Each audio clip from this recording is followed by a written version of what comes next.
Assalamualaikum warahmatullahi wabarakatuh. Perkenalkan, nama saya Ici Febrianti, NPM F1B022007 dari kelas A. Di sini saya akan menjelaskan tentang percobaan 1, yaitu pelarut organik. Pelarut organik ini memiliki arti yaitu pelarut yang mengandung atom karbon dalam molekulnya, yang memiliki tujuan yaitu membedakan pelarut organik yang bersifat polar dan pelarut organik yang bersifat non-polar. Terus adanya perbedaan keelektronegativitas di dalam ikatan kovalen menimbulkan perbedaan muatan parsial atom-atom penyusun molekul. Perbedaan ini mengakibatkan senyawa mempunyai dipol-dipol dan senyawa bersifat polar. Senyawa yang bersifat polar dapat mudah larut dalam pelarut polar, sedangkan senyawa yang bersifat non-polar akan dapat mudah larut di dalam pelarut non-polar. Non-polar tidak dapat larut dalam air, sedangkan polar dapat larut dalam air dan memiliki pasangan elektron.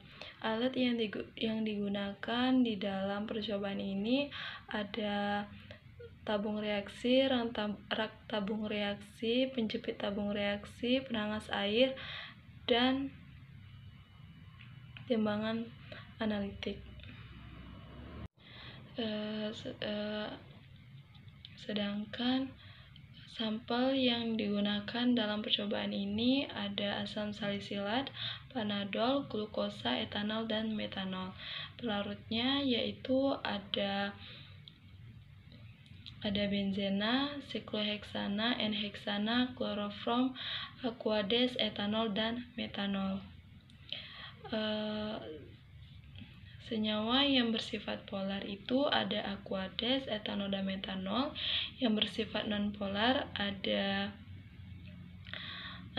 benzena, sikloheksana, N-heksana, dan klorofrom.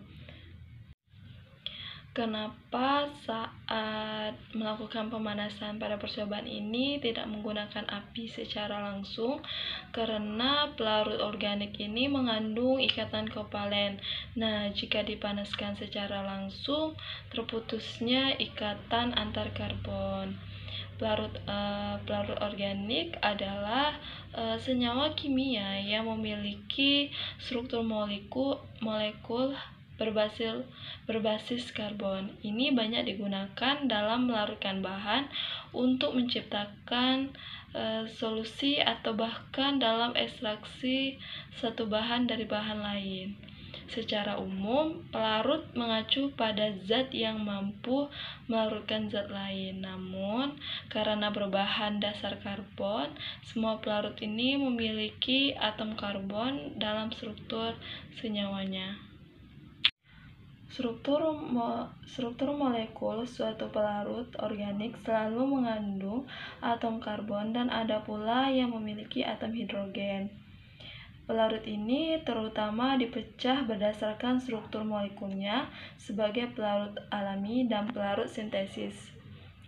Pelarut alami ini adalah pelarut yang diproduksi secara alami oleh organisme kehidupan. Pelarut sintesis adalah pelarut yang dihasilkan sebagai hasil reaksi kimia yang terjadi pada berbagai senyawa organik berdasarkan struktur dan gugus.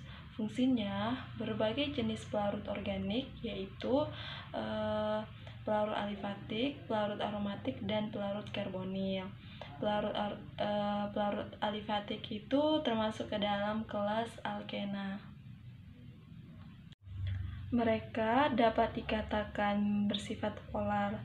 Pelarut aromatik dikatakan sebagai pelarut non-polar, sedangkan pelarut karbonil termasuk ester dikatakan sebagai pelarut polar.